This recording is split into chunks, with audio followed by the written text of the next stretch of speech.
Assalamualaikum warahmatullahi wabarakatuh.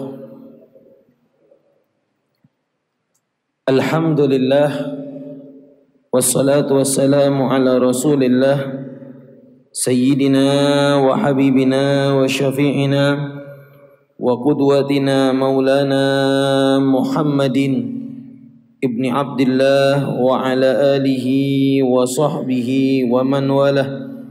ولا حول ولا قوة إلا بالله العلي العظيم سبحانك لا علم لنا إلا ما علمتنا إنك أنت العليم الحكيم وتب علينا إنك أنت التواب الرحيم رب اشرح لي صدري ويسر لي أمري واحلل عقدة من لساني يفقهوا قولي أما بعد. Alhamdulillah, kita bersyukur kehadirat Tuhan Allah Subhanahu wa taala. Pada malam hari ini diperjumpakan kembali kita di dalam kajian sejarah baginda yang mulia Nabi Muhammad sallallahu alaihi wasallam. Semoga sejarah baginda Nabi ini bisa menambah pembelajaran untuk kita di dalam menjalani kehidupan insyaallah. Amin ya rabbal alamin. Marilah tentunya kita tidak lupa bersalawat serta bersalam kepada baginda Nabi Muhammad sallallahu alaihi wasallam serta para sahabatnya beserta para pengikutnya ila yaumil qiyamah. Jamaah yang dimuliakan Allah Subhanahu wa taala, seperti kita ketahui bahwa Nabi Muhammad sallallahu alaihi wasallam lahir di kota Mekah. Beliau hijrah ke Madinah. Akan tetapi sebelum beliau hijrah ke Madinah, di situ ada peristiwa yang namanya babu ardi Rasulillah sallallahu alaihi wasallam nafsahu 'alal qabail. Jadi sebelum Rasulullah pindah ke Madinah, itu banyak orang yang dijumpai oleh Rasulullah dan diajak untuk menjadi penolong-penolong agamanya Allah. Di sini saya sebutkan penolong itu merupakan arti daripada kalimat ansor. Penolong-penolong agama Allah dengan menolong nabinya.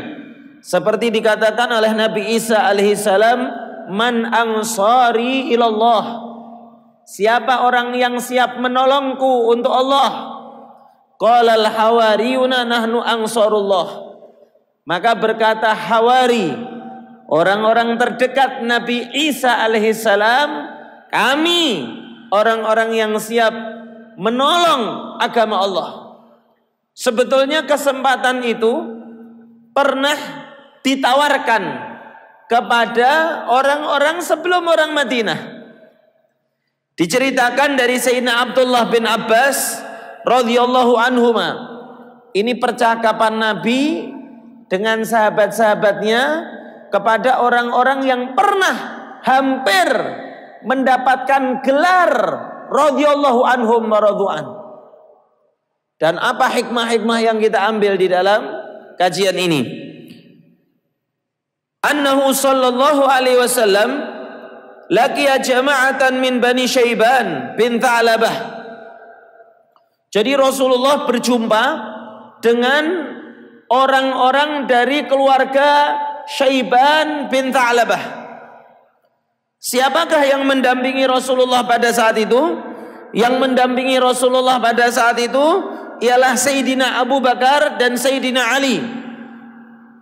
Jadi kalau misalkan Rasulullah pergi, itu tidak jarang Rasulullah didampingi oleh teman-teman beliau, sahabat-sahabat beliau. Di antaranya Abu Bakar As-Siddiq, di antaranya Ali bin Abi Thalib. Maka Abu Bakar As-Siddiq, mungkin kalau misalkan ada yang mengingat, pendakwah yang sangat handal, ahli diplomasi dan komunikasi, yang dari beliaulah masuk Islam banyak sahabat-sahabat mulia seperti Sa'ad bin Abi Waqqas, Talhah bin Ubaidillah, Utsman bin Affan, Abdurrahman bin Auf. Sang diplomator, ahli komunikasi tersebut bernama Abu Bakar As-Siddiq radhiyallahu taala anhu. Jadi kalau misalkan ada seorang pendakwah tidak bisa masuk ke dalam golongan-golongan tertentu, maka di sekeliling pendakwah tersebut mungkin ada orang yang ahli di bidang komunikasi kepada golongan-golongan yang tidak tersampaikan tersebut. Makanya siapapun di antara kita kalau memiliki keahlian, maka jadikanlah keahlianmu untuk berjuang di dalam agama Islam. Jangan dipikir yang namanya pendakwah harus dia semuanya yang all out, pokoknya semuanya dihajar. Enggak. Ada di antara pendakwah yang tidak memiliki skill di bidang-bidang tertentu, dan engkaulah orang-orang yang memiliki skill di bidang-bidang tertentu itu yang mengisi kekurangan, mengisi apa yang harus dilaksanakan oleh sang pendakwah tersebut. Karena tentunya tidak ada tujuan lain kecuali untuk menuju jalan yang diridhoi oleh Allah Subhanahu wa taala. Abu Bakar As-Siddiq melihat orang-orang tersebut, maka Abu Bakar As-Siddiq, Bani Syaiban, keluarga daripada Syaiban bin Tha'labah, bertanya kepada orang-orang tersebut, dari mana gerangan? Memulai obrolan. Maka orang-orang itu menjawab, oh kami dari keluarga Syaiban bin Tha'labah.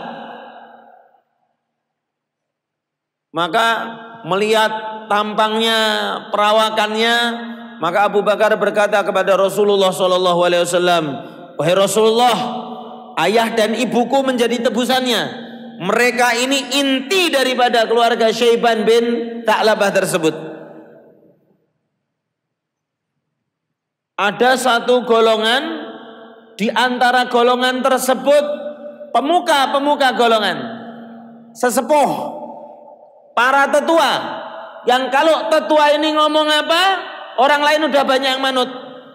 Orang lain bilangnya ikut aja, yang penting mereka setuju, kita udah di belakangnya. Ada di RT, di pedukuhan, di desa, bahkan di Indonesia ini ada beberapa golongan yang kalau misalkan mereka sepakat, menandakan sepakatnya 270 juta jiwa. Siapa mereka? Dewan Perwakilan Rakyat. Orang-orang yang seakan-akan mewakili satu komunitas. Ini kalau misalkan kalian menjadi orang-orang seperti itu, maka menjadi orang yang bijak dan jangan melewatkan kesempatan. Dari keluarga Syaiban bin Tha'labah ini ternyata pemukanya ada 3 orang. Yang nomor 1 namanya Mafruq bin Amr, Mafruq bin Umar. Yang nomor 2 namanya Mafruq bin Amr. Yang nomor 2 namanya Hani bin Qubaisah. Yang nomor 3 namanya Muthanna bin Harithah. Mohon maaf saya ralat 4 orang. Yang nomor 4 namanya An-Nu'man bin Syuraik. Ini yang diajak ngomong Abu Bakar, 4 orang dedengkot daripada keluarga Syaiban bin Tha'labah. Abu Bakar As-Siddiq mengatakan ini intinya keluarga Syaiban bin Tha'labah. Maka diajak ngomong oleh Abu Bakar As-Siddiq radhiyallahu taala anhu, yang pertama, orang yang paling good looking dan diajak ngomongnya paling nyambung. Ini kalau ngomong sama orang yang diajak ngobrol nyambung, itu enak, Pak. Maka jenengan kalau bisa, kalau diajak ngobrol orang itu diusahakan yang nyambung. Karena kalau obrolan sudah nyambung, hati nyambung. Dan itu tentunya harus dimulai dengan respon yang baik. Senyuman. Selain dia yang bertanya, kita juga melontarkan pertanyaan, melontarkan obrolan. Jangan ada perasaan sikap tidak butuh. Yang butuh siapa? Ini kalau orang sudah memiliki perasaan yang butuh siapa, yang terjadi apa? Ketidakramahan, ketidaknyamanan, kegelisahan antar 2 orang tersebut. Jangan pernah meremehkan obrolan antara 1 dengan 2 orang. Di dalam perjalanan kemari, tadi saya mendengarkan YouTube guru kami Al-Habib Alwi bin Ali Al-Habsyi bercerita mengenai hikmah yang terjadi di pengajian akbar yang dilaksanakan di kota Solo. Jadi di Solo ini setiap tahun ada pengajian akbar. Ini kalau misalkan setelah acara maka orang-orang pada duduk makan satu nampan 5 orang. Kalau sudah acara pengajian itu tidak penting gilo-gilonan, yang penting wareg dalile berkah insyaallah. Tidak model piringan Pak, nampan 5 orang. Ketika lagi ngobrol, ini pentingnya orang yang respon dengan obrolan. Ketika lagi ngobrol, Habib Alwi di situ dengan almarhum Habib Thohir Al-Kaf di situ, dengan ada bapak-bapak, anak muda sama satu orang lagi. Maka kalau misalkan lagi ngobrol kayak gitu, itu yang paling baik apa? Ta'aruf. Ta'aruf itu apa? Saling mengenal. Syu'uban wa qabaila li ta'arafu. Allah Ta'ala telah menciptakan manusia dengan bermacam-macam suku, bermacam-macam bangsa. Bukan dari satu jenis suku atau satu jenis bangsa, dari beraneka ragam suku dan bangsa. Untuk apa? Liyata'arafu, agar mereka saling berkenalan. Orang yang paling afdal di antara dua, itu orang yang tidak segan memperkenalkan dirinya dan bertanya siapa gerangan yang ada di hadapannya. Maka di dalam nampan kecil ini, yang lagi keroyokan daging ini terciptalah satu obrolan. Bapak-bapak nanya, adik dari mana? Kok saya kayak enggak pernah lihat di Solo ini? Maka sang anak ini bilang, saya dari daerah Fulan Pak. Ini pertama kalinya saya hadir kemari. Oh, daerah Fulan? Iya. Anaknya siapa kamu? Maka sang anak muda ini berkata, saya itu dari kecil dirawat oleh ibu saya. Saya tidak pernah mengenal bapak saya. Loh kenapa? Dari kecil bapak saya sudah meninggalkan desa dan sampai sekarang tidak kembali. Maka bapak-bapak ini nanya, kamu punya foto kamu kecil enggak? Maka Habib Alwi dan Habib Thohir bilang, coba tunjukkan, siapa tahu bapak ini kenal sama bapakmu. Ditunjukkan foto kecilnya dan di situ lagi digendong sama ibunya. Akhirnya si bapak-bapak ini langsung cuci tangan, meluk nih anak. Kamu anak saya. Saya bapak kamu. Saya tidak bisa kembali karena ada halangan. Dan halangan itu tidak bisa saya lewati. Akhirnya saya sudah tidak bisa kembali ke sana. Kamu anak saya. Buktinya apa?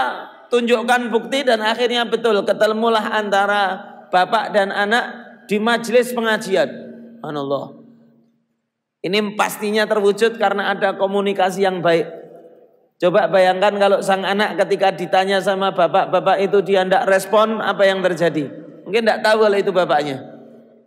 Ini mudah-mudahan kita menjadi orang-orang yang ramah insya Allah. Alifun yu'laf. Orang yang lembut dan lembut kepada orang lain. Jamaah yang dimuliakan Allah Subhanahu wa taala, yang namanya Mafruq bin Amr ini yang paling cakep, yang paling enak diajak ngobrol.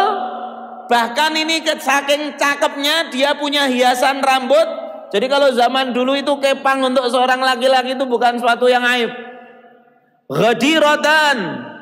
Dia punya buntut rambut 2 kepang. Dan duduknya paling dekat sama Abu Bakar. Ngobrol paling nyambung ini. Loh dari mana sampean? Oh, bahasa Jawanya sampean ini. Maka Abu Bakar bertanya, jumlah kalian ini berapa? Keluarga Syaiban bin Tha'labah. Maka Mafruq ini menjawab, jumlah kami ya 1000 orang lebih lah. Cuman kalau misalkan 1000 lawan 1000 kami tidak takut kalah. Jadi kalau jumlah kami 1000 lawannya 1000 maka kami pasti menang. Jadi pendekar-pendekar lah istilahnya. Abu Bakar bertanya lagi, kira-kira kalau kalian pertahanan keluarga kalian itu gimana? Maka beliau mengatakan, ini Mafruk ini mengatakan, selama ini kalau ada pertentangan antara kami dengan suku lain, kami belum pernah kalah. Kami menang terus. Abu Bakar tanya lagi, kira-kira kalau misalkan kalian sedang berperang itu lalu yang terjadi apa? Kami kalau udah perang ini emosi kami meningkat, dan kalau emosi kami sudah meningkat, ini kami lebih mementingkan perang daripada anak istri kami. Jadi jiwa berjuangnya itu kuat. Nek wis mbelani apa ngono kuwi tetep mbelani, ora peduli anak, ora peduli bojo, ora peduli bondo, sing penting belok bareng-bareng ayo. Jamaah yang dimuliakan Allah Subhanahu wa taala, Abu Bakar lalu bertanya, apakah kalian pernah mendengar orang yang mengaku nabi dari suku Quraisy ini? Maka Mafruk berkata, ya kami dengar itu. Coba kalau kami Quraisy, maka kami akan berjuang, akan mempertahankan orang itu di antara kami. Mau tahu enggak kalian orang yang mengaku nabi itu siapa? Siapa? Ini yang di sebelah saya, menunjuk ke arah Rasulullah SAW. Maka Mafruk ini orang pinter. Maka Mafruk bertanya, sebetulnya engkau mengajak kepada apa sih? Jadi kamu itu menyeru kepada apa? Bertanya. Orang kalau mau tahu sesuatu maka jangan ragu untuk bertanya. Karena orang yang tidak tanya, dia tidak tambah tahu. Dia paling tambah tempe. As-su'al nisful ilmi. Bertanya itu separuh daripada ilmu. Fas'alu ahla dzikri in kuntum la ta'lamun. Bertanyalah kepada ahli ilmu kalau engkau tidak tahu. Jadi kalau misalkan kita tidak tahu sesuatu, bertanya.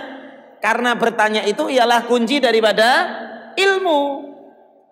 Mafruk bertanya kepada Rasulullah SAW, memang kamu ngajak apa sih? Maka Rasulullah menjawab, aku mengajak untuk mengisahkan Allah, bersaksi bahwa tiada Tuhan selain Allah, tidak ada sekutu baginya, dan kalau misalkan kalian mau, aku mengajak kalian untuk melindungi aku, menolong aku, menjaga aku. Kalau misalkan Quraisy ini mau membunuh aku, maka kalianlah orang-orang yang menjadi penolong-penolongku. Supaya kita bersama-sama berjuang, mengentaskan kebatilan, mendukung perkara yang hak. Allah Subhanahu wa ta'ala zat yang maha kaya, lagi maha terpuji, sabda Rasulullah. Maka Mafruk bertanya lagi, wahai saudaraku, kepada apa lagi engkau mengajak? Setelah dijelaskan mengenai agama Islam secara letterleks, maka Rasulullah SAW membacakan firman Allah Subhanahu wa taala surat Al-An'am, "Qul ta'alau atlu ma harrama rabbukum 'alaikum alla tusyriku bihi syai'a wa bil walidaini ihsana wa la taqtulu auladakum min imlaq nahnu narzuqukum wa iyyahum wa la taqrabul fawahisha ma dhahara minha wa ma batan wa la taqtulun nafsal lati harramallahu illa bil haqq dzalika wassaqum bihi la'allakum ta'qilun." Surat Al-An'am ayat 151. Yang mana artinya Allah Subhanahu wa taala berfirman, wahai Muhammad, katakanlah, aku mengajak kepada kalian agar kalian mengharamkan apa yang sudah diharamkan oleh Tuhan kalian kepada kalian. Apa itu yang diharamkan Tuhan kalian kepada kalian? Tidak boleh menyekutukan Allah dengan apapun. Tidak dengan patung, tidak dengan berhala, tidak dengan api, tidak dengan apapun. Sembahlah Allah semata, Zat yang Maha Mencipta. Begitu pula aku mengajak kalian untuk memuliakan orang tua.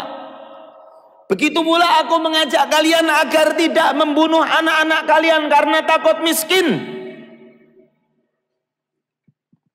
Jadi tidak boleh membunuh anak cuma takut miskin. Ini baru kemarin saya termasuk orang yang sering naik Gojek, Pak.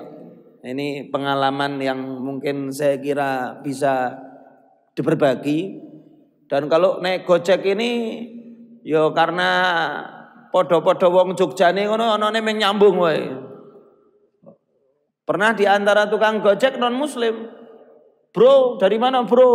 Wes. Saya bilang dari stasiun bro, mau ke Tembi bro. Oh ya bro. Kalau yang kemarin ini ada satu di antara orang dari daerah Sleman. Ternyata dia tinggal di dekat masjid yang pernah pengajian di situ. Nah, ketika ngobrol-ngobrol, saya tanya, putranya berapa? Maka beliau menjawab, putra saya 1. Usia berapa putranya? Sekarang udah kelas 3 SD. Lu kok enggak nambah? Nah, saya itu termasuk orang yang mengajak orang untuk anak banyak, Pak. Karena baru beberapa minggu yang lalu, kurang lebih seminggu yang lalu, saya berjumpa dengan seorang bapak-bapak punya anak 8, cuman di rumah cuman berdua sama istrinya tok. 8 anaknya enggak ada yang ikut di rumah. Ada yang kerja, ada yang ikut suaminya, ada yang kuliah, ada yang ini, ada yang itu. Nek duwe anak 15 lah ya loro-loro nyantol ning omah.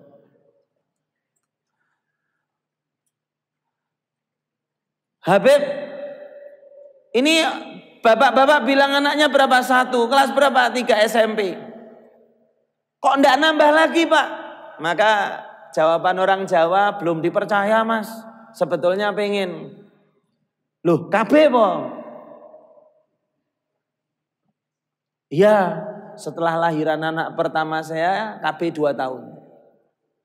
Cuman setelah 2 tahun kepengen punya anak lagi, ndak kabeh lagi, cuman ternyata sampai sekarang ndak punya anak lagi. Jadi sangat mengkhawatirkan ada beberapa orang yang ternyata dengan mengkonsumsi pencegah anak itu bukan hanya bisa mengatur, cuman udah ndak muncul sama sekali. Ini perlu difikir bagi orang yang mau melaksanakan KB. Kalau memang belum mau punya anak, mungkin dengan sistem lain yang kira-kira tidak mengganggu metabolisme tubuh. Ini caranya gimana, belajar sama yang lebih tua lah. Jamaah yang dimuliakan Allah Subhanahu wa taala, ini nyasarnya ke KB dari mana ini? Kalau kadang-kadang nyambung. Oh, berbakti kepada kedua orang tua dan jangan membunuh anakmu karena takut miskin. Kenapa? Nahnu narzuqukum wa iyyahum. Karena kami memberikan rezeki kepada kalian, juga kepada anak-anak kalian. Jangan takut. Jangan dipikir yang memberikan rezeki kepada anak-anakmu itu kamu orang tua. Allah yang mengatur. Kamu menjadi wasilahnya. Nahnu narzuqukum wa iyyahum.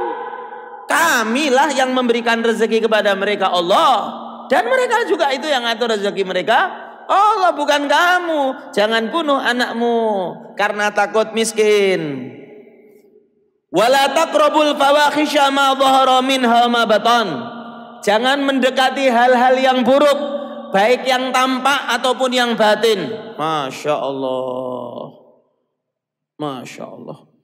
Punya ada cerita, cuman ini tidak usah saya ceritakan. Kesuwen. Wala taqtulun nafsal lati harramallahu illa bil haq. Jangan pernah membunuh jiwa yang diharamkan oleh Allah Ta'ala untuk dibunuh kecuali dengan kebenaran. Habib, dengan kebenaran itu apa? Putusan seorang pemimpin, wali ataupun hakim yang memang menjabat pada saat itu. Jadi kalau misalkan hakim pengadilan memutuskan hukuman mati, itu berarti membunuh dengan hak.